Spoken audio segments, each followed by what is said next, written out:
Welcome back to Lost Aux Media, everybody. Oh man, you have no idea. I'm so happy to see you. So happy to see you guys. I'm fumbling because this episode is going to be dedicated to my cat, who is not dead, but is going blind, okay? So I will be getting rid of him very, very soon. Just kidding. I would never get rid of my cat, but he is going blind. That wasn't a joke. Hence the glasses, the little gag. I've been taking this guy to the vet for like the past year, and every vet I take him to, they're like, nah, he's fine. But I could see the glaze in his eyes. This guy is bing-bonging around the apartment like a fucking ping pong ball. 50 points over here, 100 points over there. He's bumping into furniture, walls, corners, the whole fucking nine. So I finally brought this guy to like an eye vet, and they tell me this guy's like, I guess it's the cornea in the back of the eye, maybe the retina, I'm not a doctor, but it's deteriorating. This guy is going completely blind. There's nothing I can do about it. So now I have a defective cat, but I love him nonetheless, So this episode will be dedicated to him, okay? And we also got some really nice stuff to talk about in this episode. So we got a little bit of Rogan. Rogan had Adam Sandler on his show this past week, which was it was a very interesting watch. You get a guy like Sandler on there, you want to hear some shit from his side, right? What he's been through. Joe steamrolled this fucking guy the whole entire time. It's kind of hard to watch. We got a little bit of Kill Tony. You know what I mean? I always love when I see comedians going on Kill Tony and just shitting all over Tony. You know what I mean? I'm always a big fan of that. And, we got some other stuff. Who knows? So before we get into that, though, I wanted to check out these notes from the Impulsive podcast, The Impulsive podcast is another one of these jamokes. I think that's what I'm going to start calling these guys that I cover on here. These are jamokes. They're fools. They're idiots. And Logan Paul, he's one of these jamokes that I just can't help but getting a good kick out of when people just check the shit out of him on his own show. He recently had Dom Mysterio on, which is Rey Mysterio's son, I guess. I'm not a huge wrestling fan. But Logan Paul's, he's a big guy in the WWE. So it was only natural that he was going to have somebody like Dom Mysterio on his podcast. I'm sure he's had a bunch of other wrestlers and stuff like that on there. But Dom ends up talking shit to him about this whole Japan thing. I don't know if you guys remember the Japan debacle when Logan Paul was really kicking. Like back in the day. Logan did this vlog where he went into like the suicide forests of Japan. And this guy is like filming a bunch of dead people like the shit was sweet. You know what I mean? He's wearing this like floppy eared hat like, oh, konnichiwa, check out this dead guy over here. Like, and I guess he thought it was going to be well received in the public, and it was not. So he got a big canceling over that. And when Dom gets on here, they start talking about like, where they've gone on vacation and stuff like that. And eventually they start talking about Japan. And Logan does not get a kick out of it. And I wanted to share that little snippet from the Impulsive podcast because I just love seeing Logan squirm like this. I'm sorry. It's just hilarious to me. Yeah, that's fair. What's your dream vacation locale? Dream vacation, dude, I don't know. I've been very blessed to go travel the world with this job. I just came back from Japan. Oh, there it is. All right, Japan, right? There's the Japan talk. Now, before we get into the Japan talk, I wanted to look at Dom Mysterio. Does this guy not look like a fucking Battletoad? Anyone remember that game back in the day, Battletoads? You guys don't remember that? They're like these crazy, they kind of were, how do you say that?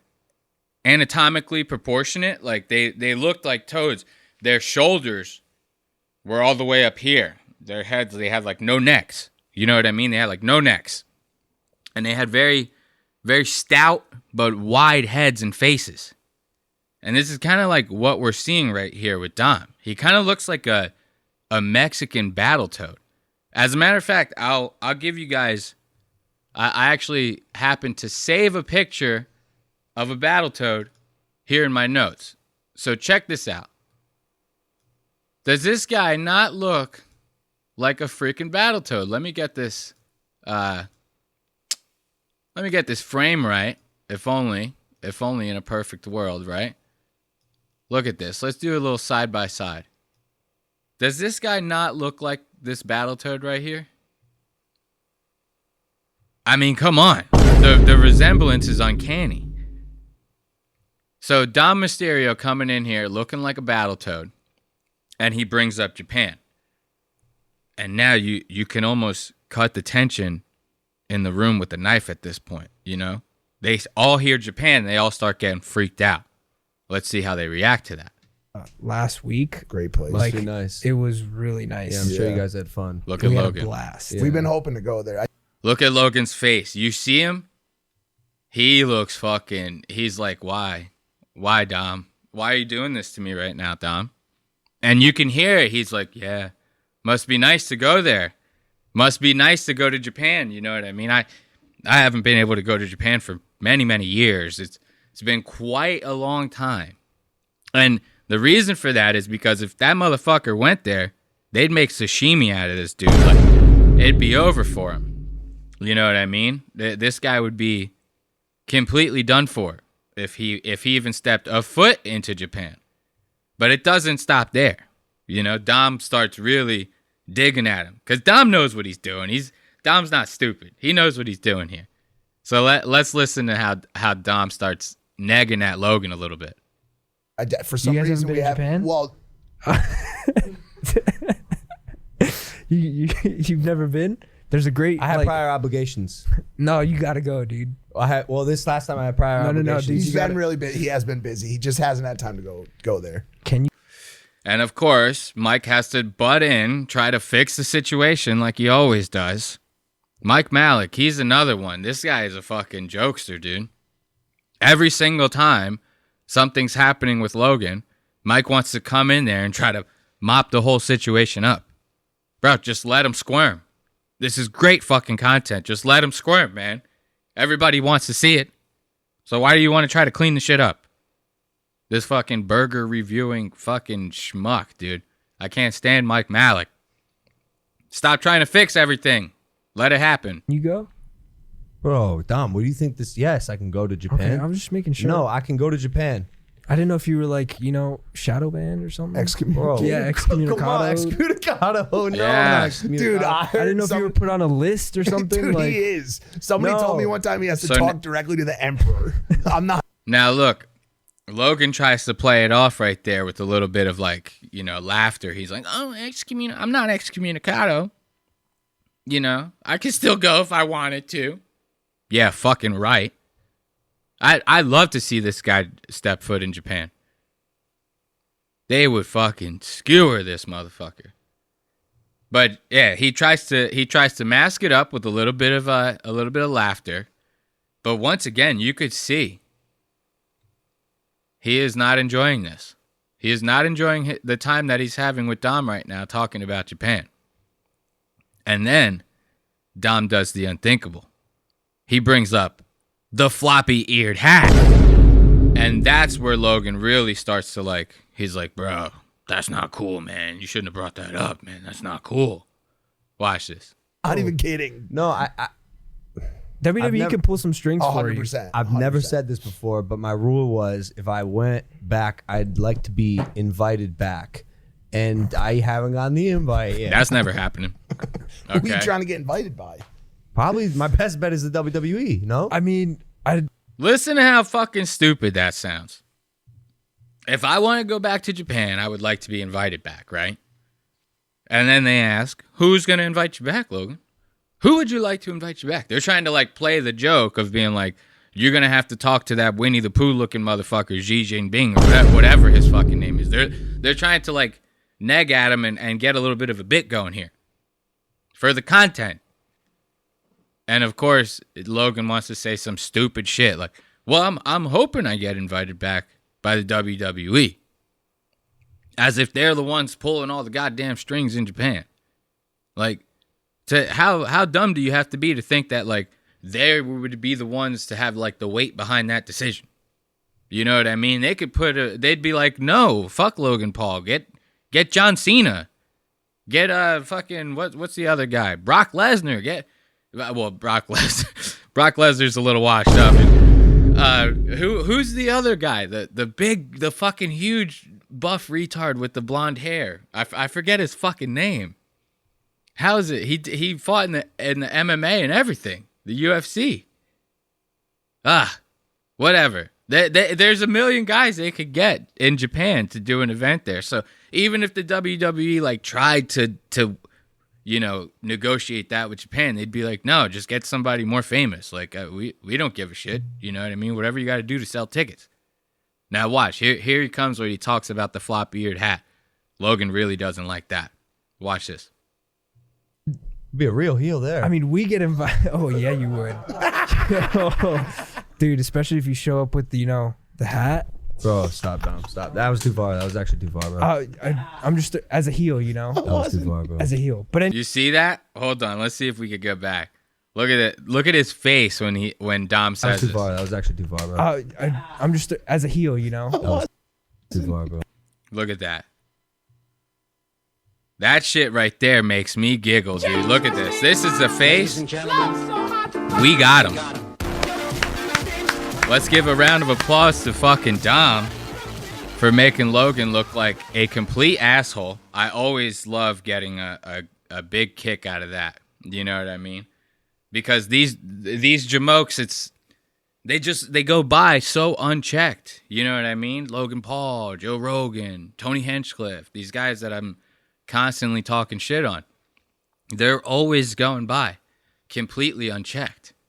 And as we start to get into this Rogan, you know what I mean? This is kind of like a good example of that. Like Rogan does this episode with Adam Sandler, and like I said earlier, Adam that's a guy that like he could be on any show, any interview. He does so little of these things that everybody's going to tune in for that. They're going to want to hear him. They want to hear what he has to say. Nobody's going to give a fuck about the interviewer. In an interview like this, you just got to ask questions and shut the fuck up. And Joe cannot do that for the fucking life of him. Have you noticed this lately? Like, I can't be the only one who has, like, thought this about the Joe Rogan experience lately. It seems like every single guest that this guy has on his show turns into a big, like, lecture fest from Joe. Like, am I wrong in this? I cannot be the only one who's thinking this. He could have anyone. The most desirable guests are usually the ones that end up on JRE. And lately, he gets them on, he asks them like a couple questions. The guy doesn't even fucking introduce them anymore. Like, he literally just starts the show by just talking. Like, some people might have not really heard these people speak too much outside of their roles when they're acting like other people. They might not know their actual voice. You got to introduce these people. He asks them a couple questions, and then it just turns into him lecturing them about COVID, which has been long gone. Nobody gives a fuck about COVID. That him lecturing them about how much he doesn't like, I don't know, trans people being in sports or some shit like that. How comedy is the last beacon of hope for free speech, and how you can't say the words fag and retard anymore. Like, it just turns into that. And him talking about his goddamn comedy, which we all know is complete dog shit. You know what I mean? And it's nothing short of that. It's the same stuff. It's those lecturings, the old recycled stories. How many times have you heard the Sam Kinison story? You know, the one where Joe talks about this girl in the parking lot that he knew, that he like worked with, and she's telling him about the Sam Kinison bit, and he's rolling on his back laughing, and that's how he found out about who Sam Kinison was. I mean, I've heard that story 1,000 times. You know what I mean? And it's the same shit. And then it starts getting very awkward. You know, like Joe starts kind of just steamrolling the fuck out of him, doesn't let him talk. And then, you know, stick around, folks. I'll show you probably the most awkward ending in Joe Rogan history. I have not seen an ending so awkward. Like, I've seen Joe have like damn near like yelling fits with these people on his shows. Still ends the show nice and peachy. You know, nice smooth transition out. All right, everybody, I'll see you later. Thank you. Takes off the headphones, nice and clean. At the end of this Adam Sandler interview, that shit is fucking awkward. I'm telling you. And you'll see. You'll see when we bring it up. So let's get into it right now. Bring up the Joe Rogan experience, and we can check that out a little bit. Of course, we got to start from the beginning. Joe Rogan Podcast. Check it out. The Joe Rogan Experience. Train by day, Joe Rogan Podcast by night, all day. Fucking love that. Yeah. Good to see you, buddy. I'm so happy to be here, buddy. Thanks. I'm happy to have you here. Look I was excited to see you. We know each other a long time, and I was excited to come to Austin, of course. We were just talking about how Zookeeper was 14 years ago. Now, is it kind of strange to me? Like, Adam he almost seems kind of like nervous a little bit. Like, which is kind of strange because Adam's like a way bigger celebrity than Joe. So I don't understand like where this weird, awkward, nervous energy is coming from Adam. Like when I first watched it. After watching it all the way through, it kind of made me feel like he was kind of like he almost knew what he was getting himself into by like agreeing to do this interview with Joe. And he was kind of just like maybe anxious about like, oh, this guy's going to not let me talk a lot. He's going to start bringing up like very touchy subjects like trans people and stuff like that. And I'm very much beloved in the public eye. I mean, I'm Adam Sandler, goddammit. You know? What was the movies? Grown Ups? I mean, classic. Come on. You cannot fuck that franchise up. Okay? So after watching it all the way through, I was like, oh, maybe he's like nervous about the stuff Joe's going to talk about. You know what I mean? Like maybe that's where this is coming from.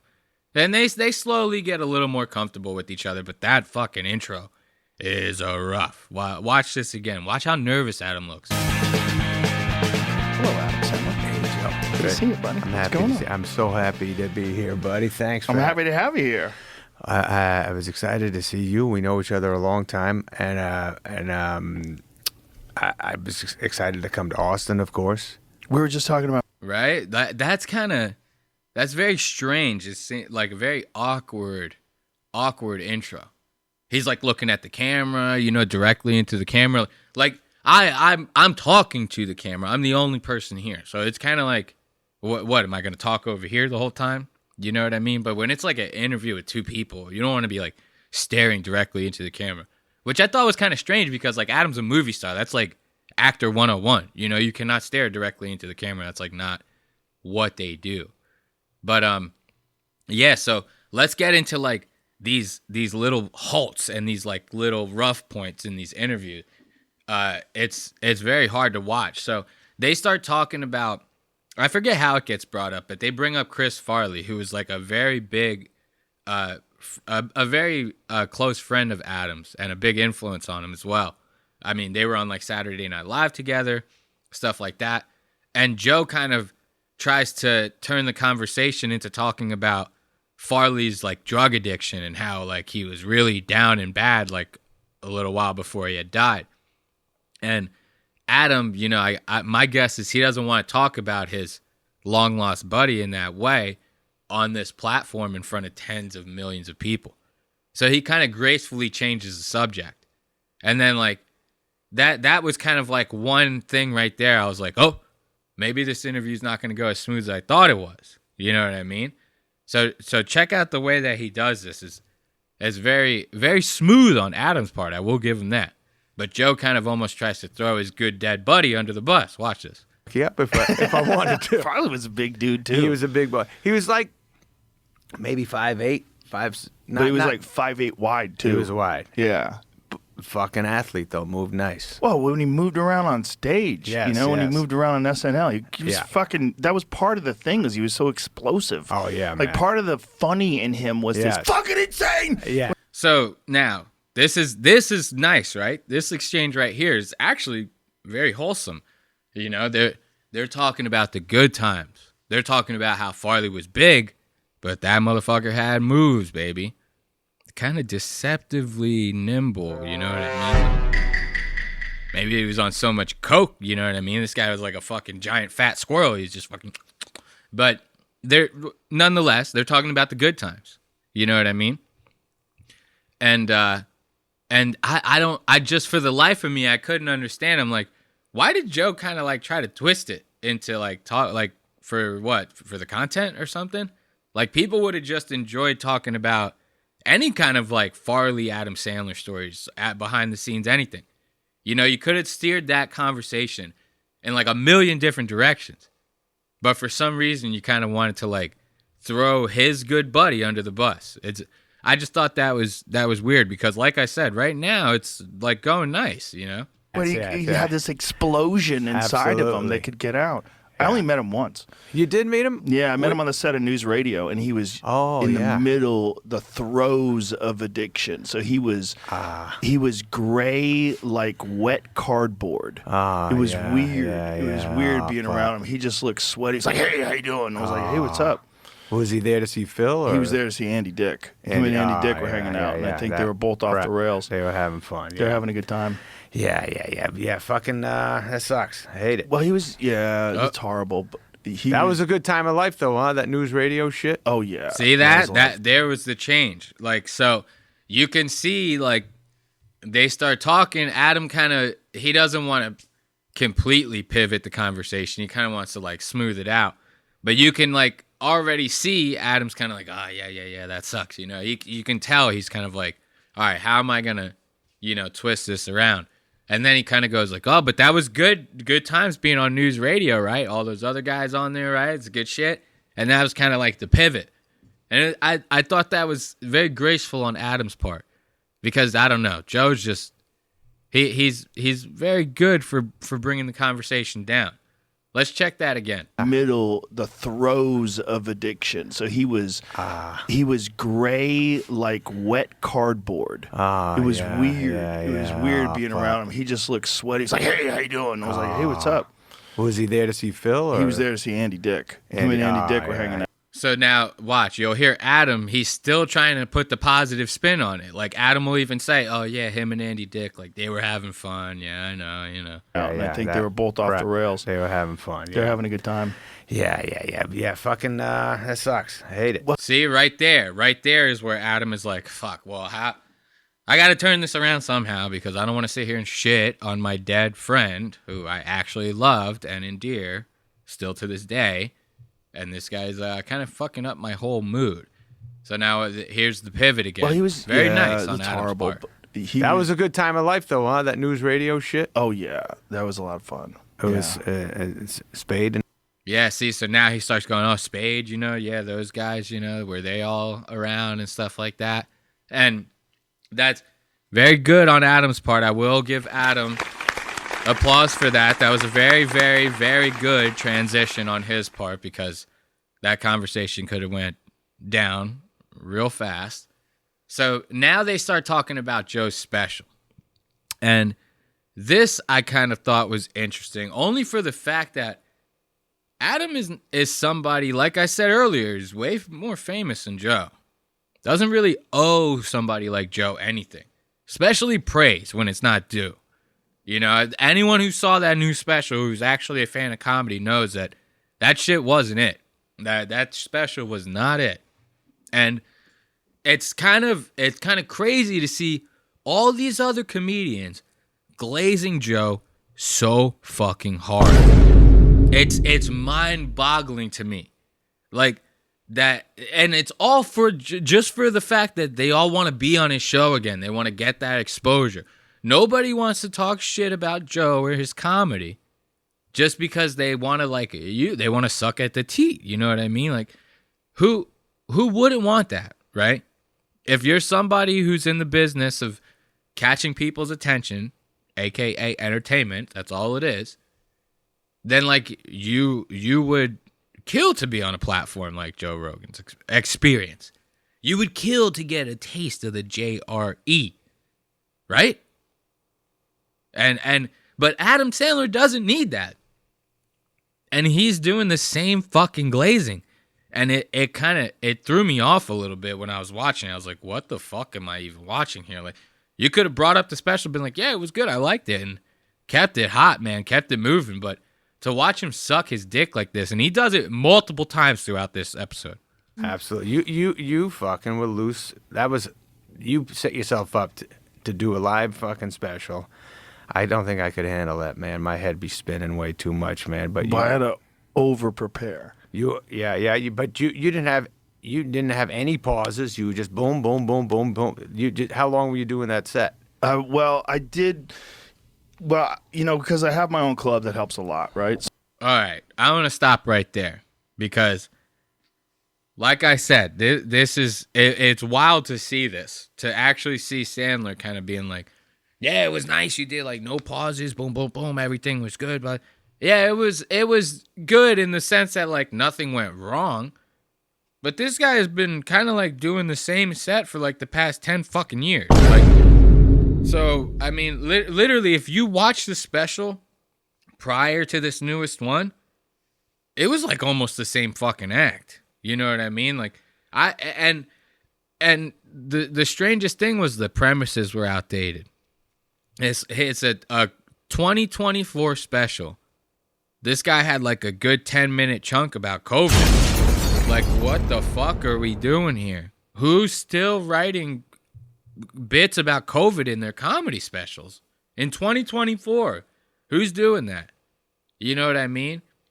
Stumbling over his word. Like, so if you practice the same set over and over again in front of this like vacuum of a crowd in your own club, like he just said, I have my own club, so that helps, then yeah, I would imagine you get the set down pretty fucking locked. You know what I mean? It would be like crazy for you to like not have that whole thing memorized, all the motions memorized, everything like that. It'd be like, picture in your mind somebody getting ready to like shoot a fight scene in a movie. You have to practice all those moves. You have to practice your script for the scene. You know what I mean? So everything goes smooth. They practice that enough, they're going to get it locked down. You know what I mean? That's where we get Jet Li coming in, doing those double roundhouse kicks, all that great shit. So, yeah, if he can practice it enough, it will be smooth. There will be no pauses. It will go by without a hitch, quote unquote. That doesn't mean that the comedy special was fucking good. Okay? And it's once again, it's wild to watch Sandler glaze this guy's rod like this. It's fucking crazy to me. So I was doing 2 shows a night, Tuesday, Wednesday, and Thursday. So I was doing 6 hours of stand-up a week, which is a lot. Yeah. And then I was doing podcasts and all the other UFC stuff that I... Okay. So he's talking about his prep for the special, which is kind of crazy. He talks about it, actually, let me see if I have that time code. I want to make sure before I sit there and go, oh, yeah, because he does talk about it again later on, and he's kind of like, oh, I practiced that same set for like 3 months straight. So he's like every single night, multiple times a night sometimes at the club. Said he's doing 6 hours a week, the same exact set, which... That's okay. You want to lock down your set for the special, so you are going to do the same set over and over again. But it's kind of crazy to me that like nobody went to him and was like, "You still doing jokes about COVID, Joe?" Like Shane Gillis, Matt McCusker, Brian Simpson, Tony Hinchcliffe, Tom Segura, all these crazy like the best comedians in the game surrounding this guy. Nobody sat there and said to him like, "Yo, you still doing jokes about COVID, man? Like, what's that about?" Like, you don't think that's a little weird, buddy? William Montgomery talks shit to everybody. He's not going to jump in there and be like, yo, you still doing jokes about COVID, man? Like, Watch, listen to it. I got the time code right here. Listen to him talk about how he prepared for this. Is over prepared, man. Everything shut down, and I didn't do stand up for 8 months, and it was just, and then I thought about it. I was like, you know what? I just feel like just working on my material now. I just feel like just working on stand up and not even thinking about the special. Yeah. That's a great feeling. But it's just I was just enjoying working at the club, owning the club, and then there's so many good guys at the club. It was just such a fucking hot spot. Right. And there's so many people. There's Shane Gillis and Mark Norman and Ari Shaffir and fucking Brian Simpson and Tony Hinchcliffe. It's just like every night was just murderer's row. Right, and we were all just cooking together. That's big. See, that's what I was just talking about. So that's strange to me. All these guys sitting there fucking hammering down like monster sets. Especially, I just got done seeing Shane Gillis like a month ago. It was awesome. It was great. I mean, it was a fucking awesome time. But so now this guy is around like fucking the top, the cream of the crop. Nobody's telling him that this shit sucks. Like, nobody's telling him this shit sucks. It's crazy to me. It's crazy to me. And like I said earlier, it's all because they want to be on that show again. They all want to be on that show again. Like, nobody can just work on their own shit, make their own show better. You know what I mean? Like, stop fucking sucking on this guy's fucking weird muscular tits and just work on their own shit, and then, you know what I mean, try to build off of that. Like, fuck this guy's fucking platform. But listen to him more talk about this. It's kind of funny. And then when Netflix said they want to do a live special with me, at first I was like, fuck that. I don't want to do that. And I said no. I told my manager, I was like, no. I called her on the phone. I was like, what? I don't want to do that. Yeah. And then I was driving home, like, why are you scared to do that, you fucking pussy? And I was like, as I was driving home, I was like thinking it. And then when I got home, I called her back. I go, don't say no yet. I go, let me think about it. Yeah. I've had those feelings, This guy. So that right there should tell you a lot about the material that was in the special. Like, this guy had no plans on it. He's saying he overprepared for it in between the time that Netflix called him and doing the special. Aside from that, that shit was not even close to a thought in his mind. He watched Chris Rock fuck his closing fucking joke up, and he was like, nope, I want no part of that. Sorry, I'm good. And then he says, and I don't believe this for a second, he says, oh, I said no. I drove home and I thought to myself, why not? I'm Joe Rogan. I do stuff that I don't want to do all the time. I suck today's dick. You know what I mean? I'm ready for it. So why am I saying no to this? Yeah, I'll do it. I cold plunge every morning, bitch. I'll do it. I'll do it twice.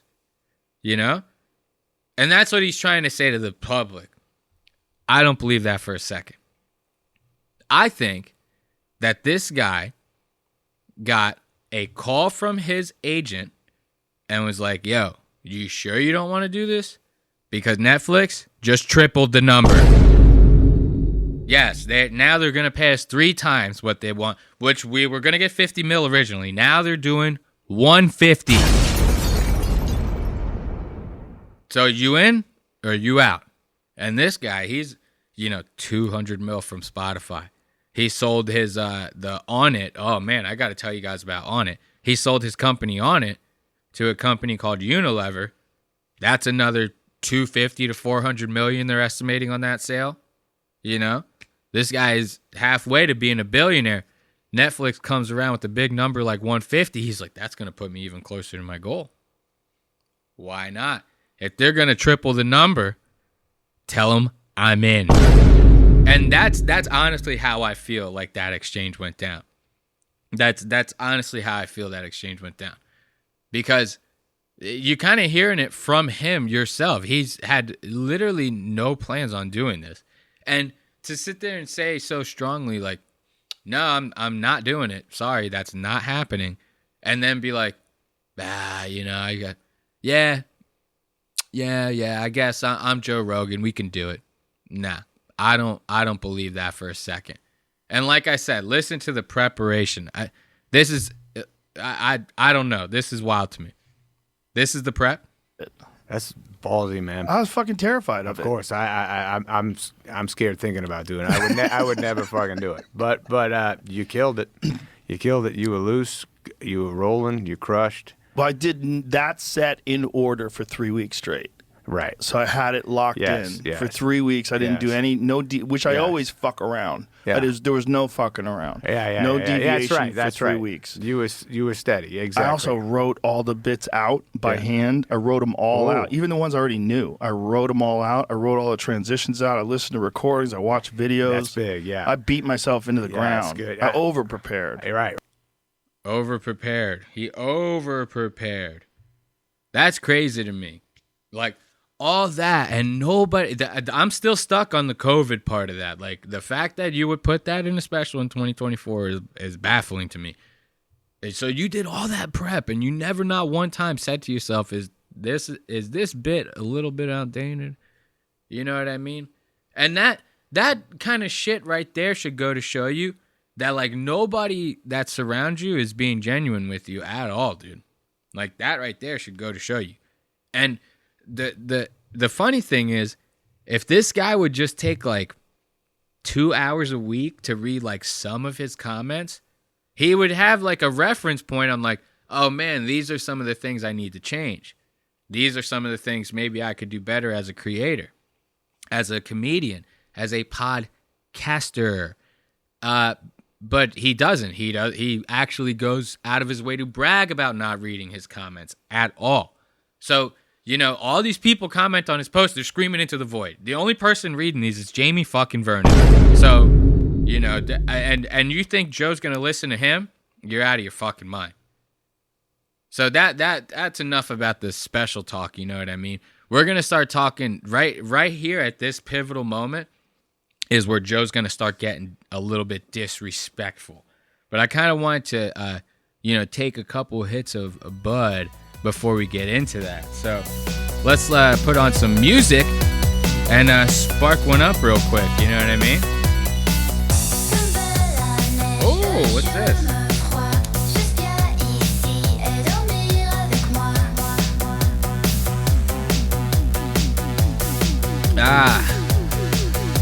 Want to once again thank everyone who's watching Lost Aux Media.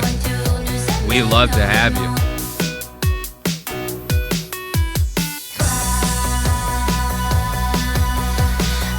We need a couple of hits to see this, man. Joe Rogan is about to disrespect Adam in one of the worst ways possible, you know? You're podcasting with someone. One of the worst things you could do is interrupt their flow. You know what I mean? When they're in the middle of like really, really vibing and getting that story going, you don't want to end up screwing up somebody's flow by interrupting them. You know what I mean? And especially for very minuscule shit, you know? Like, hey, put on your headphones or something stupid like that, you know? Just let the story go. Then at the pause, you could, fix that, remedy that situation. But we're about to see some pretty disrespectful shit along those lines from Joe right now. Let's take a couple more hits and then we'll get into it.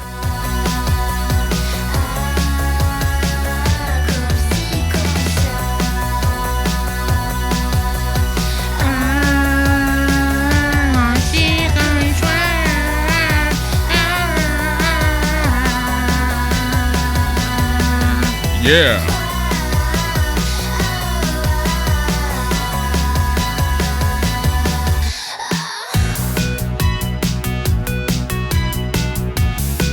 All right. Woo. Oh, wait, I got a cough coming. There we go. All right. So like I said, Joe's about to get very disrespectful with Adam. And this is kind of where the pivotal point in the episode is. This is where the steamroller talk starts really, really going down.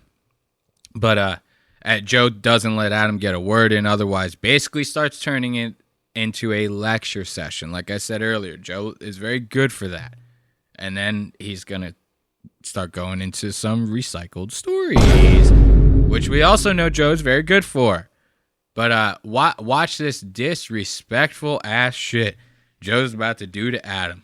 Get going, and then he couldn't started, hit it. and he was like, I can't do it anymore. I'm That done. is painful. Yeah. Man, because the guy's whole life was that. And by the way, fucking, did you like Aerosmith growing up? Loved them. They were the bad boys that every tune was nasty. That Oh, shit yeah. was the nastiest. Push that microphone up to your face, sir. Sorry, bro. No worries. And yeah, they I loved Dude, what the fuck are you? Bro, is this guy serious? Like Adam was really starting to get like into the groove of that story, you know, and Joe just fucked the whole thing up. Like they were talking about bands that they like, you know, and they're talking about how the Rolling Stones are still got it going on, you know what I mean? And other old ass bands like that. I don't know. I don't listen to old music like that, okay? It's 2024. Can't be doing all that. Excuse me. The marijuana got me. But yeah, so they're talking about old bands and stuff, and now Adam's getting into it. He's like leaning back a little bit. He's starting to get comfortable. This is where you're gonna get like the real good bits out of him. You know what I mean? Now he's starting to get into the groove. You know, they're about an hour in. So, you know, he leans back a little bit. He starts, and you could hear him just fine. I could hear the audio just fine. You know, with him being back a little bit. It's not like this, but still good. You know? And Joe fucks his whole flow up by being like, push that mic close to your face. And you could see Adam's like, oh, fuck. And he starts getting like real awkward. And anyone who's half a man is gonna have a little bit in their head like, this motherfucker really just do that shit to me live on air. There's ass loads of people are gonna say, I'm Adam Sandler, goddamn. You know what I mean? Like that's gonna cross your mind at least a little bit, you know. And you can kind of see Adam gets a little disheveled there. You know what I mean? Check this out. Watch it again. We're out and get going, and then he couldn't started, hit it. and he was like, I can't do it anymore. I'm that done. is painful. Yeah. Man, because the guy's whole life was that. And by the way, fucking, did you like Aerosmith growing up? Loved them. They were the bad boys that every tune was nasty. That Oh, shit yeah. was the nastiest. Push that microphone up to your face, sir. Sorry, bro. No worries. You see Adam? Look at him. He's like, sorry, bro. Look at his face. He is fucking... He has you might as well have flashbanged this fucking guy. He has no idea what the fuck to do right now. This is like deer in headlight shit right here. And Joe's just gonna go with it. You know what I mean? He's like, I loved. My band played literally like 10 Aerosmith tunes. We'd always fucking play kind of cool. see, so now they're gonna start talking about like Adam's band that he was in when he was younger and stuff like that. And yeah, it's gonna be nice. You're gonna hear a little bit of talk from Adam, but that's not gonna last for very long. I still can't get over that whole like, oh, push the mic closer to your face. Like, I would have been like, motherfucker, you want me to walk out this bitch? Like I said, I'm Adam goddamn Sandler, bitch. Like, you know, but Joe's strong with that. Joe's strong. That's not the first time Joe's done that. Joe's good with that. Like, this is my house, bitch. Like, push the mic close to your face or get the fuck out. You know, I found that to be very, very disrespectful, especially having a very honorary guest like Sandler on. But now, watch, we get some of the steamroller talk here. Watch, Joe's steamrolling the fuck out of Adam here. Watch this. I was working at, besides doing security guard work, I was working at the Boston Athletic Club in South Boston. Wow, yeah. So I was a That's trainer. still there, right? Yeah, I think so. I think they got a fucking basketball court there. Yeah, they got basketball. Yeah, There was a lot of yeah. racquetball there. A lot of people. I met Bobby Orr there. You did? That's Yeah. cool. I had to help Bobby Orr because Bobby Orr had That's like cool. fucking 150 knee surgeries, right? Yeah. His knees were destroyed, and you'd Yeah. have to help him get on the VersaClimber machine. Oh, my goodness. Because Bobby's knees didn't bend. Right, Bobby's right. knees bended like this. You see what I'm talking? You see how Joe just keeps going and going and going, and you hear Adam. He's like, yeah. Oh yeah, that's cool, man. That's real cool. Adam is kind of like when you go to like your cousin's house and you have like your uncle or something like, or your older cousin that you're like a big fan of. You want to like start telling them and showing them stuff, And they kind of do that. Yeah, no, that's cool. That's, yeah. Oh, that you drew that yourself? I like that. Very nice. Very, very nice. And that's kind of like what Adam's doing to Joe here. Joe's kind of, and Adam tried. He's like, oh, that's where they got the basketball, right? And he tries to like get some talking. Joe's just like, nope. Step aside, bitch. We're going to keep this story about me. Watch that. That's classic steamroll right there. Basketball court there. Yeah, they got basketball. Yeah, There was a lot of racquetball there. A lot of people. I met Bobby Orr there. You did? That's Yeah. cool. I had to help Bobby Orr because Bobby Orr had like fucking 150 knee surgeries, right? Yeah. His knees were destroyed, and you'd have to help him get on the verse. Yeah. See, Adam's just like, dude, how much longer can I do? So now check this out. Of course, what episode of the Joe Rogan Experience would be complete without the Sam Kinison story? You know what I mean? Oops. That's not supposed to happen. You know? So basically, like I said, you know, Joe likes to talk about that Sam Kinison story about how he found out about Kinison, and he's going to bore Adam with it. And I'm sure I'm sure Adam's listened to the show before. He's had to have heard this story at least twice. Fucking That cool, doesn't man. mean anything to My me. dad always told me to do that shit. He'd be like, do martial arts. And I, like I said, I went to this guy's like, damn, I wish I knew his name. And I did that, and then I think a little early in life I tried it out. But I just, my body, man, I wasn't meant for it. It's not for everybody. No, that's good, though. But that's like everything in life. There's things that are not for you. Yeah. You just got to find the thing that is for you. Yeah, I found a few, and that's all I do. Hoop, comedy, that's it. Perfect. I think That's all you I need. got. So now he's like, hoops, comedy, blah, blah, blah. You know, Adam's kind of like trying to tell Joe, like, yeah, my dad, he told me to get into martial arts. And that's kind of like where the interviewer should be like, oh, let's talk more about your dad. Like, how was it growing up? What did your dad do? That's kind of, you know, where, nah, Joe's just like, yeah, I mean, if you can't hack it, you can't hack it, bitch. Like, if you can't do the martial arts, stay the fuck out the dojo. Sorry, buddy. Like, and Adam kind of picks up on that. He's like, oh, yeah, I guess that story was going nowhere. I should have expected this. And now Joe is going to bring in the Kinison For story. happy life. Yeah, I guess so. So this girl I used to work with, she was like a volleyball player, and she was really hilarious. And she You see how he did that? Like, that was fucking wild. He just so blatantly disrespects Adam by being like, yeah, so anyway, you know, the girl in the Kinison, and Adam's like clearly trying to be like, let's talk about me. It's supposed to be why I'm here. You know what I mean? And watch, Joe, that was such a hard transition into that. Life, I tried it out, but I just, my body, man, I wasn't meant for it. it's not for everybody. No, that's good, though. But that's like everything in life. There's things that are not for you. Yeah. You just got to find the thing that is for you. Yeah, I found a few, and that's all I do. Hoop, comedy, that's it. Perfect. I think That's all you I need got. for a That's all I happy got. life. Yeah, I guess so. So this girl I used to work with, she was like a volleyball player, and she was really hilarious. And she was working at the front desk, and she was like, "Oh my God, I saw this guy." This is 1986. This is when Kinison had his HBO special, and she told me. See, so now I'm not gonna play that whole Kinison story. You know what I mean? That if you know about the show and you know about JRE, you've heard that story 10,000 times. So I'm not gonna, you know, do that to you again. But I just thought it's crazy. You can see Adam, he's kind of like, I do the three things. And Joe's like, yeah, I mean, and he's like, yeah, I mean, I guess so. And Joe's, anyway, so the prize, you know, the girl at the front desk, and he does the same thing with the private investigator story. Who didn't see that? I was so giddy. I was happy about this. I was like, oh boy, we're getting two recycled Joe Rogan stories in one episode. How could I not be excited about this? You know what I mean? Watch. Too.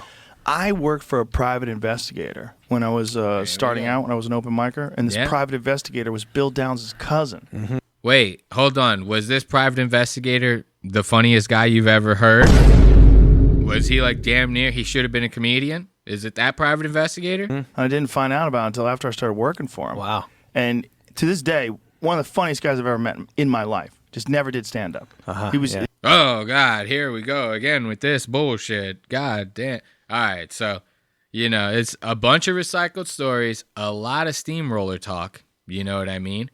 And like I said, you know, Joe, he's good for breaking that flow. He did it at that one moment. You know, the interview was kind of going good up until Joe did that one, hey, pull the mic closer to your face. You know, everything was kind of going fine up until then. Then we started getting this bullshit. The same, it's almost like Joe's show is like formatted, you know what I mean? And once it hits a certain point, he like follows that format to completion, and then you're just left with another cookie cutter episode of JRE. So let's give this a watch as Adam attempts to get into the flow of telling a story, and Joe breaks his flow yet again. This shit. I know I've been doing this shit long when somebody comes up to me, a big famous motherfucker, and we go, hey man, I go, hey, nice to meet you. And he's like, nice to meet you. We met. And I'm like, I fucking didn't remember meeting you. What the fuck happened? Well, your brain gets overwhelmed with people. Yeah. You know that number, Dunbar's number? Do you know what that is? No. Dunbar's number is a principle See, that so you can here only we keep go. like Here we go. Watch. He's telling a story. Joe, he stops for a little pause to get a back and forth. Remember, conversations are supposed to be like a game of ping pong. You know, you give it back, they give it back, you give it back, they give it back. That's how these things are supposed to work. So Adam does that. He gives that room for Joe to kind of give it back, and then, you know, the conversation will keep going.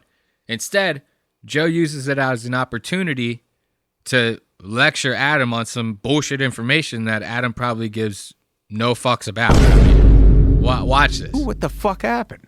Well, your brain gets overwhelmed with people. Yeah. You know that number, Dunbar's number? Do you know what that is? No.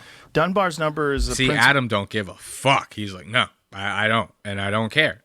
that you can only keep like 150 people in your head at any given time. And then there's some people that you can keep kind of like in a distance, like acquaintances, but there's like a tight group So of a now small he's gonna number, keep and going. then as it branches out, it gets to like 150. See, so you just stop after like the initial explanation. It shouldn't be like a whole lecture fest on this guy. You know what I mean? He didn't ask for that. It's so he says, "Do you know what that means?" Adam says, "No." That's the end of it. That should be the end of it. Move next subject, please. Thank you. Did Adam say, "No, what is that?" Then you start going into this bullshit, this explanation type shit. He said no. That was it. No. He doesn't need to get ear fucked by your dumb explanation that he did not ask for. You know? And it was this kind of shit the entire time. And it made for a very awkward ending. Like when you guys see this, I've seen some rough endings on the Joe Rogan Experience. Like his episode with Dave Portnoy, oh, that was rough. Joe, in the middle of the episode, Joe telling him to shut the fuck up, calling him out on talking shit about Jake Paul. Listen, man, talking shit about Jake Paul is a natural pastime at this point. Like, nobody needs to get shut down when talking shit about that guy. We need to keep that river flowing, okay? But it was a very awkward episode, and at the end of it, it was even more awkward because David was like, oh, man, we only did like X amount of time. Usually these things go longer. You know, did something go wrong? Was my interview like okay? And Joe's like, yeah, it was fine. We just end it, you know, right here. It was kind of very awkward. It was a rough one. That one was nothing compared to this Adam Sandler shit. This was the roughest ending I've seen in a long time. Watch this shit. I know I've been doing. Oh, wrong time code. My bad. Let's go to the ending. There we go. Right there. Watch this. Feel like a stand-up. That's awesome. And when is it out? What day? The 27th. August 27th, yeah. Okay, it's a couple weeks from now. Yeah. All right, man. Congrats on yours. Congrats on everything, Thank you. bud. Thanks. Congratulations to you, too. My piss ended the whole thing. I appreciate it's all good. it. All right, right on, man. It's amazing you hung in this long. A lot of people. See how awkward that was, dude? Like, you even see Adam's got this fit. Like, Adam's like, my piss ended the whole thing? Yeah? Is that what we're doing now? You really want to fuck with me? Adam Sandler's got money, dude. At least 3 times the amount of money as Joe. Like, you gotta give this guy what he wants. Most of all, you gotta give the people what they want. They don't want to get cut short on Adam Sandler. This guy does like no interviews like this. You know what I mean? You're not gonna see Adam on another podcast like this for a while, at least. But just this ending, so awkward. Let's give that a play. Congrats on yours. Congrats on everything, bud. Thanks. Congratulations to you too. My piss ended the whole thing. I appreciate No, it's all good. Look at his face. Adam is like, this motherfucker, dude. Adam, like, he's not with this shit. Like, it wouldn't surprise me if you start hearing through the grapevines that, like, they're not friends anymore. It wouldn't surprise me after this shit. I'd be like, yeah, we're not friends. You cut my interview short, asshole. And Adam says he's like, yeah, my piss ended the whole thing. This all ended because Adam was like, hey, could we just pause for like 2 seconds? I just have to pee. I'll be right back. You know what I mean? We'll keep going. Adam's like ready to keep going, to keep telling stories. Like, Adam knows that this is going to be an episode that a lot of people are going to watch. He knows that. So he's ready to give the people what they want. Joe's like, nah, I'm done with you. Fuck off. You know, the piss, this was good because I've been waiting to end this shit anyway. You know, so you could fuck off with all that. Let's just call it a night right here. All right, right on, man. It's amazing you hung in this long. A lot of people, an hour and a half in, they start clamping up. That's good, man. I just mentally said I got to get past that pissing, man. But well, thank you, brother. I appreciate you. Thanks for being here, good too. to see you, Joe. Congrats. Thank you. Keep up all the good work. Say hi to your family, too. Thank you. All right. Bye, everybody. I don't know, man. It might just be me, but that was some awkward shit. That was some very awkward shit. Let's give a round of applause to Joe Rogan and Adam Sandler for, probably one of the most awkward episodes of the Joe Rogan Experience I've ever seen in my goddamn life. But next, I wanted to get into a little bit of Kill Tony. You know, we got a smidge of Kill Tony. I like the fact that I have the opportunity to talk shit on a show like Kill Tony. Because it's almost like an anomaly to me. Because it's a show that's so bad, but so many people love it. Like, it's kind of crazy how many people actually like this show. And it blows my mind that the people on the show don't get shit on it more often. You know what I mean? Like, it's because they got some real hack job ass comedians on there. And I'm not talking about like the people that they pull from the buckets. You know what I mean? Those are average Joes that come up. They're trying their hardest. You know what I mean? You can't really knock them for trying their hardest. These guys do. The boys on the stage at Kill Tony, they shit all over the average Joes that come in that are trying their hardest, thinking it's like funny. They're like picking on these fucking poor people. And then they get these regulars in that like, that are actually there getting paid to do the show. And they're like the worst comedians out of the bunch. Especially that William Montgomery. That guy is fucking ass. So when I see people shitting on the people on stage, I get a real big kick out of that. And these guys, it's just so nice to see. I'm just gonna leave it at that, and we'll get into some of these time codes. Look at Tony first and foremost.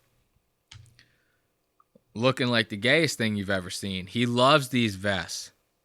To be wearing like a silver skier's vest in the middle of Austin, Texas, that's a little sus. And we're not supposed to think this guy's gay?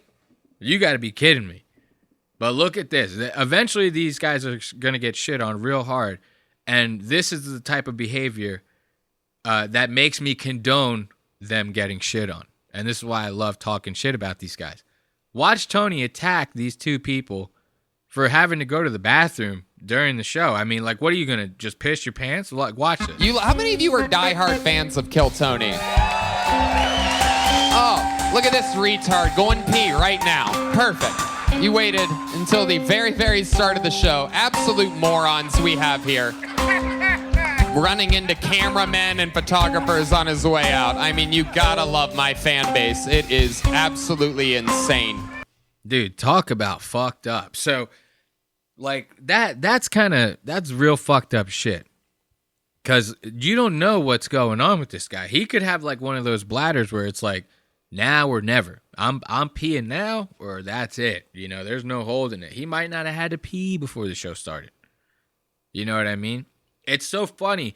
Comedians will use people getting up to have to use the bathroom and stuff as, like, ways to cope with the fact that their sets fucking suck balls. If your set was good enough or the show was good enough, you wouldn't have to be worried about people having to get up to take a piss. It's a normal thing. People do it all the time. You know what I mean? You trying to tell me nobody's pissed in the middle of an opera? Like, these things happen, bro. You know?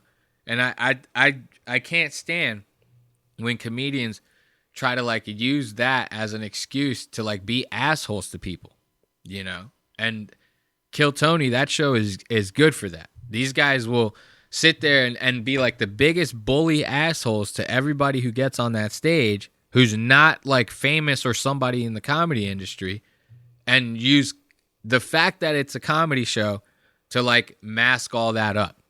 Like, they treat these everyday people like dog shit. And they go, well, it's a comedy show. Like, we're allowed to do that. You know what I mean? Like, that's the whole point. It's not. The whole point is to actually be funny. You know?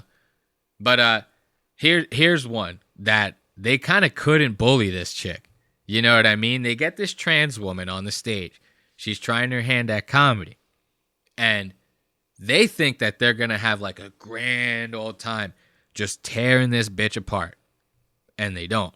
Welcome to the show. Hello. You know, I always say what I love about this bucket and this show is that we get all different types of people, all different shapes and sizes of human beings, and you are a perfect example of what I'm talking about.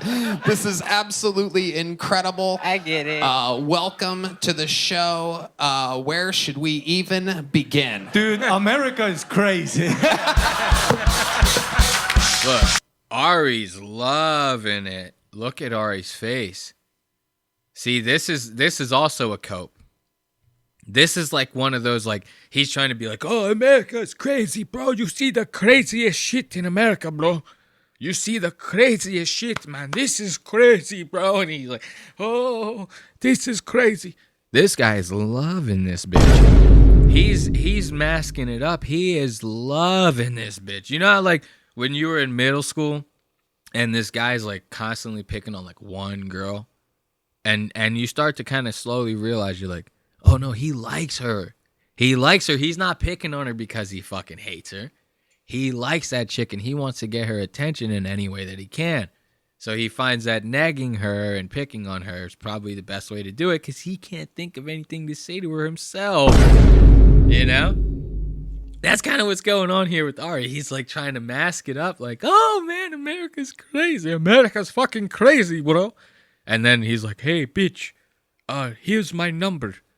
Make sure you call me after the show, okay? No problem.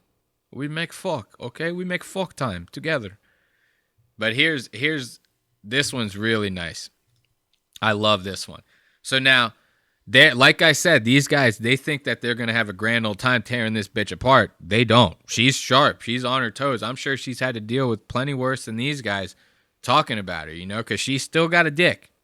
You know, she's still in the transition part of trans.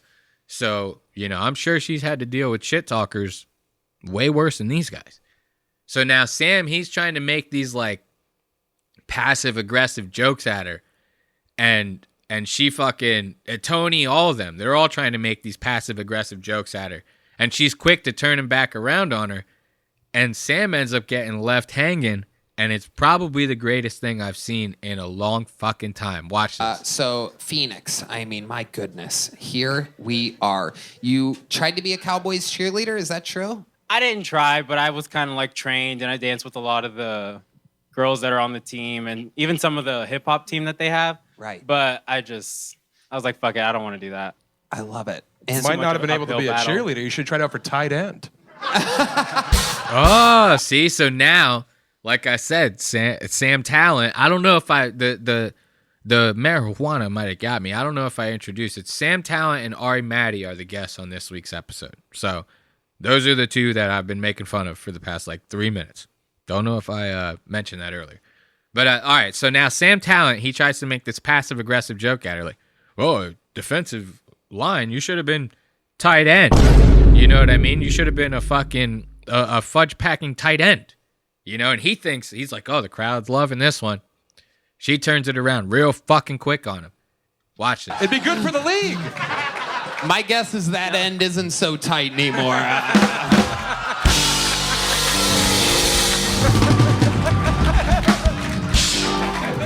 It's tighter than my boyfriend's. Whoa. Here it comes. Look at Sam. Wait, it's tighter than your boyfriend's? Oh, God. Yeah. That is fucking crazy as fuck, dude. We have to watch that again. So, obviously, she doesn't turn it around on Sam, like, in a way to where she, like, turns the joke around on Sam. But she turns the joke around so where, like, she's not the butt of it, right? And the crowd is loving it. They're like, "This bitch is fucking hilarious." You know what I mean? This some good shit. This some good shit on Kill Tony. You know how they talk down there in Texas. There's a bunch of people in the crowd that are like, "Hot dog, this trainee can talk some shit, man. This some good shit on Kill Tony this Sunday. Oh my God, I'm slapping my goddamn knee to this." Bunch of Theo Vaughn's in the audience. So they're loving the fact that she turned this joke around. So now Sam, trying to be like, "Oh, I'm the big guy who was talking shit at this bitch in the beginning of the joke." Now he's trying to like ride that laughter. He's like, "Yeah, man, high five. Like, let's high five it out, man. Like, you're cool as shit." And this bitch ices the fuck out of him. I love this. Watch this shit.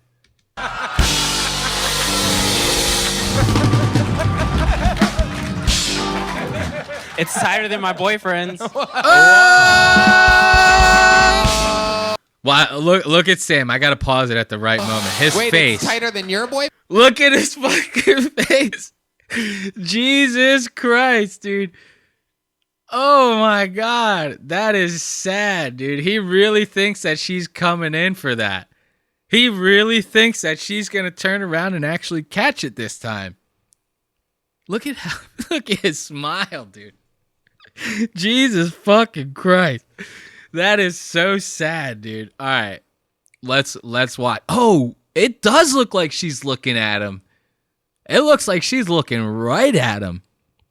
Damn, I thought it was funny that she like accidentally didn't see him. I didn't know that she was staring him right in the fucking eye. That is fucking hilarious, dude. Oh, let's watch the distress on Sam's face in Zoom. You know what I mean? Let's check this out. Hey, friends? Yeah, because Look. Jesus Christ. He's so sad. Watch him put his hand down. Watch it. I have a dick. Yeah. Look, that they don't see. I gotta see that one more time. I'm sorry. That is so good. That is so good. It's tighter than my boyfriend's. Whoa. Here it comes. Here it comes. Wait, it's where's the tighter than second your one? boy- Oh, there it is. Oh my God, he fucking sucks. That is fucking hilarious, dude. Oh man, I love that. I love seeing these guys get just shit talked on so good, dude. So good. And Sam just stays getting roasted. Watch, she's gonna roast Sam one more time, like at an ungodly level, like no turning back, like level of roasting. Watch this shit. Time with this, but like he basically threw a fit in front of my coach and everybody was like, "I don't want that thing going to the bathroom." And I was like, "I'm standing at the front door outside in 72 heat or degree weather in fucking Nacogdoches, Texas. Right. I don't want your little snot-nosed brat. I fucking hate kids." Right. Yeah. I think that you should be able to go to the bathroom in the ladies' room. That way your dick doesn't get in the urinal. Oh. Or so you don't try to suck it. Whoa! Oh! Sam Look at is Sam. getting lit up. He's getting fucking demolished. Sam is getting lit up. Look at this fucking Jamoke. He's a goner, dude. I like how I captured the motion blur in that also. Like that, this is like almost like a meme. You know what I mean? Sam Tallent's face right here is like a meme. He's like, he's like, he doesn't know what to do. They all thought that this chick was gonna be easy punches, and she's fucking lighting all of them up. She even checks Tony. Watch this. Tony actually tries to sit there and like call himself a Texan. Bro, you just moved there like 4 years ago, Doug. You know what I mean? You were in LA for like 16. You're still an LA fag. Everybody knows it, okay? But like, watch this. She checks the shit out Bunch of of it. white people. So, Phoenix, have you always kind of identified as a woman? Is that how that works? Am I saying that right? Sure. Okay. He's really trying, Phoenix. I know. Trying my I know. best. I'm I know. a shit-talking Texan. I'm not going to use any bad words with you. I'm more Texan than you are. You're in my territory, sweetie. Well, looks Look like at we're about to that. have a big dick competition. Oh, look at watch. Tony really got off to that. You see his face? Tony's like, oh man, I might have met the woman of my fucking dreams right here, bro. I think Tony's in love. But this bitch is just checking them all, dude. Like, there's nobody safe with these guys around. You know what I mean? And here, watch. I'll show you why I really think Tony wants to bang this chick. Watch. Listen to what he says. This is kind of crazy. So, Phoenix, you live here in Austin? Yes. And what are some of your favorite local spots so that I know where I can accidentally run into you? Not a joke. I don't believe that was a joke. I think he's being serious. You know what I mean? I think Tony really ended up getting together with this chick after the show, if you ask me, because Tony Hinchcliffe is a gay bird. You know what I mean? Picture seeing somebody like Tony perched up on shit. You know what I mean? Scouring the streets for cock. You know, that's how I picture Tony. I picture Tony like in the middle of the Austin downtown, kind of standing on a corner, perched up like a flamingo with like one leg up, and he's just constantly looking around for guys to suck off. You know what I mean? That's always how I've pictured Tony. But yeah, let's check out. So that was one episode with Sam Tallent and Ari Maddie. That one's like a couple weeks old. And then last week they had an episode with Joe Rogan and Matt McCusker. Or no. I forgot. We're not talking about that one. That one wasn't good enough. We're talking about the comedians on Kill Tony getting shit on. We're gonna talk about the Nick Swardson episode. This one I got a big kick out of. So Nick Swardson, he gets on there and he's doing this character Gary Falcon, right? And it's not supposed to be Nick. You know how Adam Ray he does like Dr. Phil, and then he acts like other people when he goes on stage. Nick Swardson's kind of doing like the same thing, just not with as much makeup as Adam Ray. He's just like wearing like a hat and shit like that. But I'm not gonna lie, when I saw this episode, I was like, oh, Nick Swardson, this is gonna be a fucking bomb episode, like, and not good bomb. Like, this is going to be like a shitty episode, because Nick's kind of like a middle school humor comedian to me. You know what I mean? I'm not crazy into like fart diarrhea, fart diarrhea cum. You know what I mean? Which is kind of like what I hear every time he does like a comedy set. I'm not gonna lie, he did not disappoint in this episode.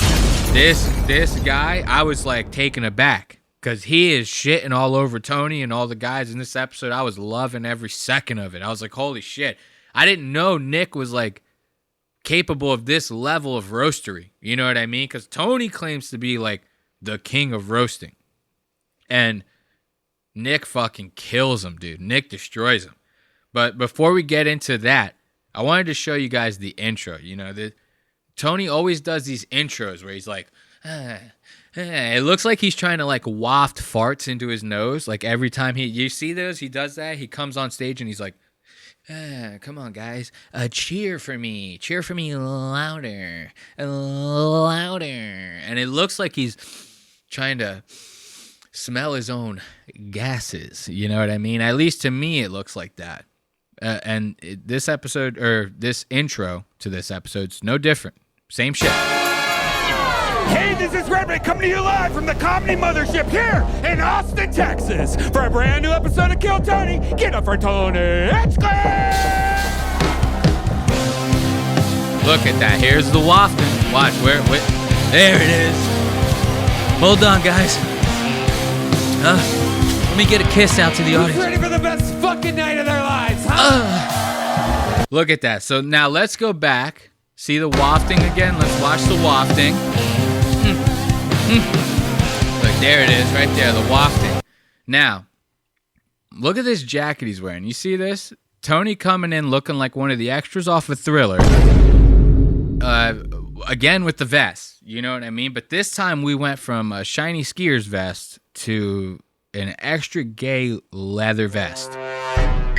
So the only reason I'm pointing out this vest in particular is because, see, this is why I got mixed up with the Joe Rogan, Matt McCusker thing. Because not long ago, I think it was after this episode. It was either after this episode or before this episode Joe Rogan and Matt McCusker were on. I think it was after this one. And they had this guy that they pulled from the bucket on the show. Normal guy, not one of the regulars, just a regular old Joe that signs up for the open mic. They pull the guy out of the bucket. He gets on stage. He's got an actual like red leather Thriller jacket. Very stupid looking jacket, I will admit. But they go on to trash this fucking guy. Like, so unbelievably hard. They roast the absolute dog shit out of this guy. And then Tony shows up wearing this, right? So I wanted to find the leather jacket time code. Yes, I got it right here. Let's pull up the leather jacket. That's not lie though. I am wondering, how deep are we going to implement it into our... Okay, so now you see this guy, you know what I mean? He's clearly struggling. He's got his fucking notebook in his hand. So this is not a professional comedian we're talking about here. But you see the leather jacket, right? Nice and red, bedazzled, looks gay as fuck, okay? Now watch them trash this guy. Right? Are we going to start going A as in lonely ass asexual? B as in everyone is bi, basically? Right? C as in watch for hepatitis C. D for demisexual, and E for everyone who's confused on the difference between bi and pansexual. We got to look out for the dyslexics out there, am I right? So obviously this guy's not funny. Plenty reason to trash the fuck out of him. The jacket, plenty reason to trash the fuck out of him, right? But you can't make fun of this guy for fucking the jacket and then you show up every week wearing a leather vest that's like the exact same thing. You know what I mean? That's crazy to me. Let's see. Does this clip, did I click on clickbait? Like, do they actually roast this guy? Right, come on. Damn. Oh. Did you really do gay jokes in that jacket? Okay. See, so now they're all trash. Okay. All right. It's the gayest jacket I've ever seen in my life. Match trash. It couldn't be gayer if there were metal dicks on it. There it is. You literally look like you're doing the walk of shame from Michael Jackson's house. And there's Tony. I am wondering. There's Tony. So that right there, to me, that is unacceptable, my friend. Like, if I went around making fun of how gay people's Hawaiian shirts were and how gay people's mustaches were and how gay people's glasses were, and then you tuned into an episode next week and I show up looking like this, would you not have a little bit of a fucking problem with that? You know? Like, it's a little strange. You know what I mean? It's like this guy is trying to make up for something here. Look at them. Wearing the gayest fucking... This thing is almost worse than the other jacket. You know? This thing has got like yellow, red, black stripes on the top. It's paneled, for one. The vest does not zipper up, folks. It does not zipper up. You want to know how the vest works, those of you who are listening? It buttons up. And I'm not talking about the buttons like a jean vest where you actually do the buttons in like a button-up shirt. We're talking metal click buttons. This guy is wearing... This is the gayest vest I've seen in my life. And he had the balls to make fun of somebody else for the same shit, you know, basically. I thought it was hilarious. Now, let's not lose track of why we're here. we're still watching people completely roast everyone who's on stage at Kill Tony. Nick Swardson's character, Gary Falcon, I gotta admit, this is one of the funniest minutes I've seen on Kill Tony probably ever. Like, Nick Swardson, he needs to be the new roast king, in my opinion, off of this set right here alone. What's up, Austin?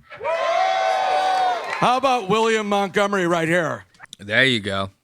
William Montgomery trying to do the whoever that weirdo was at the Olympics or whatever. And I'm not sure the crowd even gets it. I think they just, think he's just trying to be gayer than normal, This guy's clearly lost his way. I hate that. William can never just be like funny on his own. It's always got to be like a gimmicky thing. It's got to be like him yelling at the audience, or it's got to be like him dressing up like this, or coming out on stage in his underwear, or something, like pretending he wants to like fight somebody on stage, which I can't wait to talk about. There's another episode where it actually seems like he's gonna fight somebody on stage. We're not gonna talk about it in this episode. We might talk about it in a different one. Might do a live stream or something. I don't know. But Nick Swardson already kind of poking fun at him by just pointing him out in general. You know what I mean? All you got to do is point a guy like that out, and the joke's been made. Hey, look everyone, there's William Montgomery. Joke over. That's it.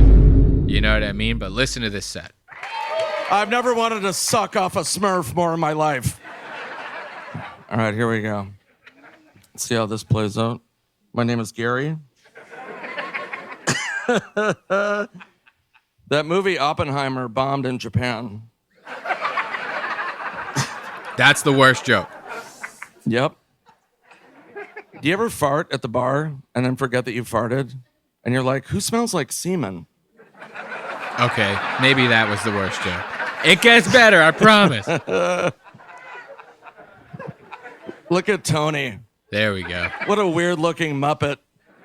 He looks like if Jim Henson were asked to build a faggot. God damn. What the fuck? I fucking love that shit. That joke right there. That alone had me sold on that. Nick Swardson became my favorite comedian with that one line alone. You can't. There's like no fat on that joke. It's like perfect. Let's listen to that joke again. That was priceless. Look at Tony. What a weird-looking Muppet. He looks like if Jim Henson were asked to build a faggot. That's fucking rock solid joke. I mean, you can't beat that. That's classic. That's good shit. That's good shit right there. That joke alone. You know what I mean? That really did it for me.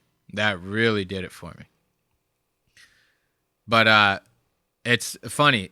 This one guy, he actually did have a good set. So normally I get on here, I like to talk a lot of smack about the regulars, about the comedians that they have on, about Tony himself. And, very rarely do I actually see like one of the bucket pools actually have like a knockout monster set. I'm actually going to let this guy's whole minute play out because this shit was rock solid. I mean, there was almost no fat on this entire set. I think you like legitimately needed like every single word for this entire set to work. There's a little bit of like Bill Burr-esque analysis right there, but it's kind of true. Like, listen to this guy. This was fucking hilarious. Everybody, guys, here's something pretty crazy to think about. At one point, only white people said the N-word.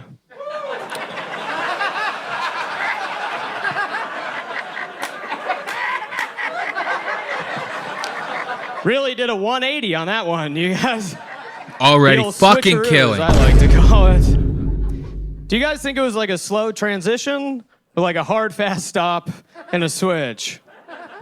I like to think it was Abraham Lincoln's decision. That's what I like to think. He like signs the Emancipation Proclamation, walks into a room full of his boys. He was like, guys, I got good news and I got bad news. He's like, good news is we did it. We abolished slavery. Bad news, we can't say the N-word anymore. kind of had to use that one as like a peace offering, you know? And all his boys were pissed at him. They're like, dude, why the fuck would you make that deal?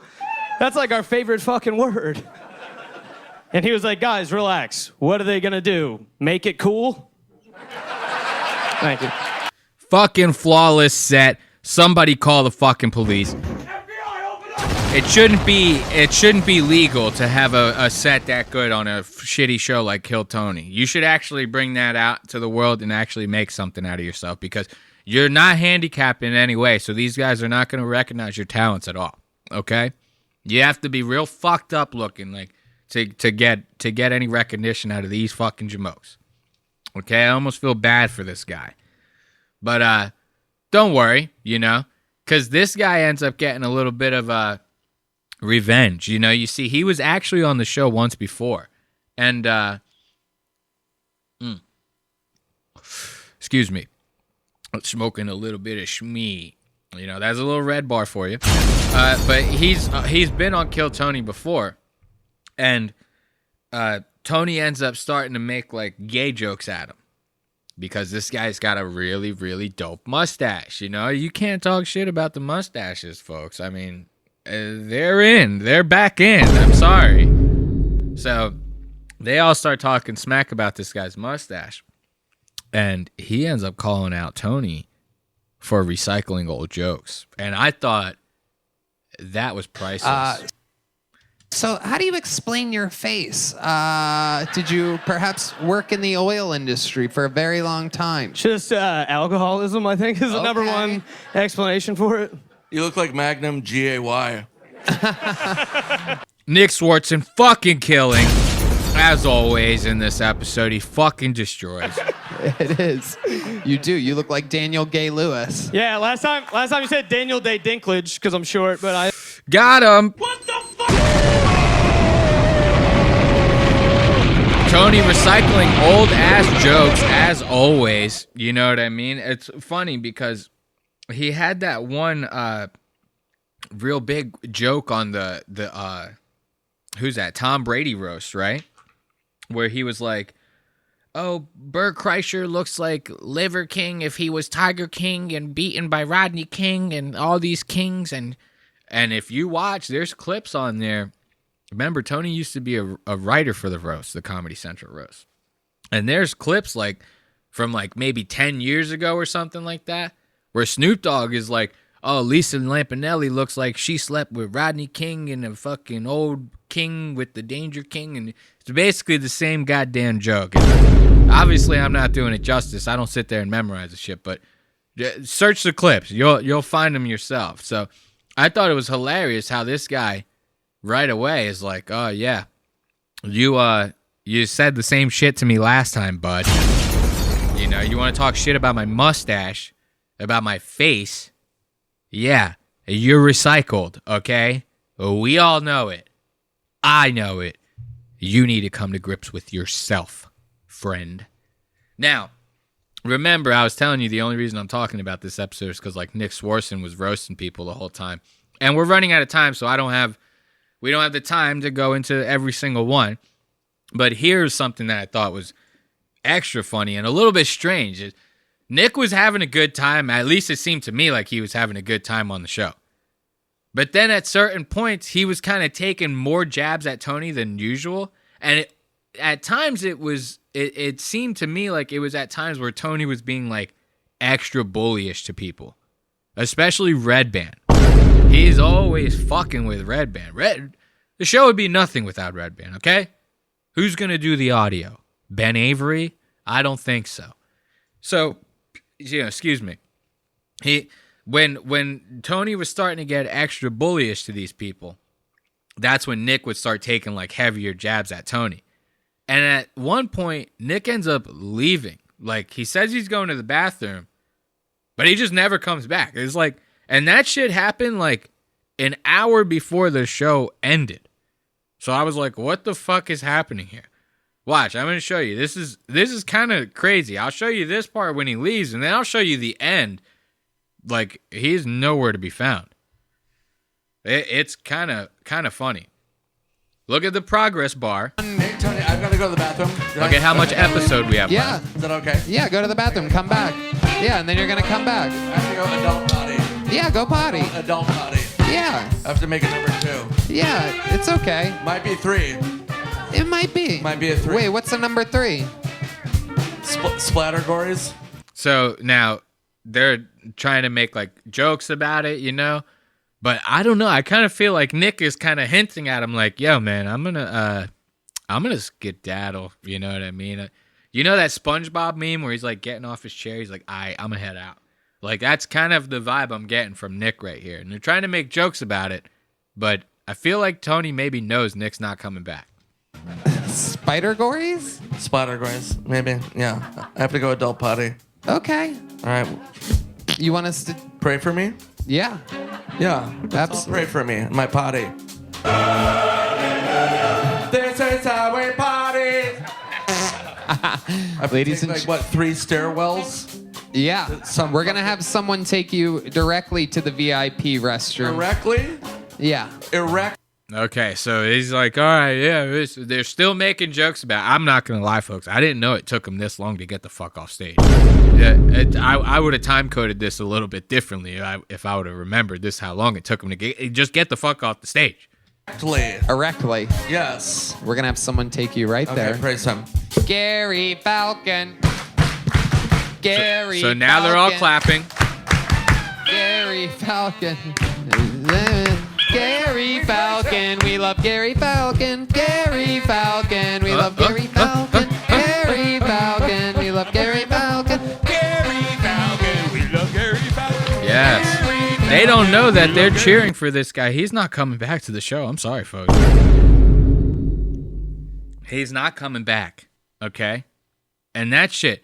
Look, I'll show you. Look at the progress bar. See how much time we have left? I don't know if I can even get a good zoom on that. See how much time we have left in the show? That's a good hour. That's a good hour. You know what I mean? So now let's skip to the end. Let's see. Right about here. Montgomery. This is the end of the episode. The cranberry from Canberra. Nick the still ain't there. Sicilian from Saskatchewan. The mulberry from Maple Street. And look at William. William, I should have maybe highlighted it more, but William was quiet as fuck this whole episode. Not normal behavior for William. Like, I don't think William likes being on the stage for more than a minute at a pop. You know what I mean? And you could kind of see it in his face. He looks like he's ready to fucking mow this whole place down. Like, tell me if there was not a disgruntled employee that you were worried about shooting up the place more than William Montgomery. He fits that mold so fucking perfect. But if you keep watching, Nick Swardson's not there. William, anything you want to plug or promote? You want to plug? Please find me on Cameo. Look at my Instagram. I'm still traveling all around doing shows. Look at Yeah, see, now William wants to plug his Cameo. Yeah, nobody gives a fuck. But you see what I'm saying? Nick's still not there. Nick pieced. Nick was like, fuck this show. Fuck everybody on it. I'm out. Yeah. And I thought that was just hilarious. I love when I see these, kill Tonys, get a good kick out of that. You know what I mean? Watching these guys get absolutely fucking destroyed because all they do is shit on average Joes that come on the show all the time. It actually kind of makes me a little sad sometimes to watch. I feel bad. I almost feel as bad for them as I do for my fucking blind cat. This guy, is less than 6 months' time, this guy is going to be hitting every goddamn wall in the apartment. I'm going to have to get him like a bumper or something like that, Picture your cat walking around with like a bumper around their whole shit just so they don't bump into stuff. I might end up putting him through vigorous cat training so that he learns every inch of the apartment. So he's like almost like Catherine Zeta-Jones when she's going through like the laser maze. And my cat's going to be nice with the shit. But yeah, before we end up getting out of here, I thought this one video, this is not really shitting on comedians, but this one guy, I have no idea who this guy in this video is. He's probably somebody who's famous to somebody, you know what I mean? But to me, I don't know this guy. But I ended up coming across this video of this dude just like completely fucking shitting all over Guy Fieri's restaurants in the casinos that they're in. And I thought that was just fucking hilarious. It's like a perfect way to end this episode. Something about this guy and the way that he shits all over these and just the shit that he talks and how he does it is just solid fucking gold. Like, you have to, I don't know. I was on my ass rolling when I saw this dude talking this Guy Fieri shit. Listen to this. Hey, I'm at Chicken Guy, and I'm at Guy Fieri's place, or Fieri. You know, it depends on how you spell it and how you say it. But swear to God, 2 chicken sandwiches, 2 waters, $70 fucking dollars. Fuck this guy. Oh, by the way, you want sauces on your thing? They're $1 a piece. Fuck you, guy. Yeah. Go fuck yourself, you fat fuck. These places are closing left. Yo, the way this guy, something about the way he says fuck. He like puts his top teeth like all the way over his bottom lip before he throws that F out. He's like, fuck this guy. Like, you know, something about the way that this dude fucking curses about Guy Fieri is just, it's fucking hilarious, dude. I have to listen. We'll finish it out with this. This is just so funny. I have to listen to the way he says that one more time. Whoop. You know, it depends on how you spell it and how you say it. But swear to God, 2 chicken sandwiches, 2 waters, $70 fucking dollars. Fuck this guy. Oh, by the way, you want sauces on your thing? They're $1 a piece. Fuck you, guy. Go fuck yourself, you fat fuck. These places are closing left and right. This guy's a complete piece of shit. Go fuck yourself, guy. How about that? Am I making my point? Good. Fuck this guy. Yo, dude, one more time, dude. The way he says it's like, fuck this guy. Yo. Spell it and how you say it, but swear to God, 2 chicken sandwiches, 2 waters, $70 fucking dollars. Fuck this guy. Oh, by the way, you want sauces on your thing? They're $1 a piece. Fuck you, guy. Go fuck yourself, you fat fuck. You fat fuck, he says. Oh my God. Dude, that is as good of a way to end it as any, if you ask me. I mean, that's just, I just have to thank you all for being here. You know, it's just a good time. You know, it's a good time. Hold on one moment. That's just good shit. The way that this guy says, like, fuck you, he's like, 2 chicken sandwiches and a drink, $70 fucking dollars. Yeah, go fuck yourself, Guy Fieri. Like, that shit just had me fucking rolling on my fucking ass, dude. I'm sorry. Something about that. Just the way he said it, the inflection, everything about it. Classic shit to me. Just fucking classic. But yeah, we're gonna actually call that a night, you know what I mean? And just kind of leave you guys with that. You know, as always, I thank you for joining us at Lost Aux Media. We always love to have you. Be sure to catch us at youtube.com/@LostAUXmedia. That's youtube.com/@LostAuxMedia. Every Wednesday, those video episodes go up at 4 p.m. on YouTube. And every Wednesday at 5 a.m., the audio episodes go up. So, and those go up on Spotify, Apple Podcasts, and anywhere else you catch your podcast. That way, you can listen to the show on your drive to work in the morning, and on your way home, you can watch it. That's just the way we do it. So, you know, yeah, we'll leave you guys with that. Thanks again for joining us, and until next time, thanks for watching. On my way to the best thing that you've ever seen. You know that you bow to the queen. You lose all your senses and reason. I'll give you something to believe in.